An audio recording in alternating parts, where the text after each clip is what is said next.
מערת צרח. זאת הכניסה הראשית. כרגע אסור להיכנס בגלל שזה חודשי החורף שהטלפים מקננים בתוך המערה, ולא נרצה להפריע להם את המנוחה. נציץ פנימה.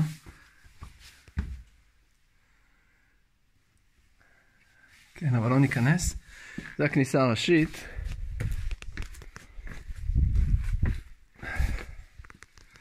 היציאה אחרי סיבוב בתוך המערה, זה מפה בדופן של ההר,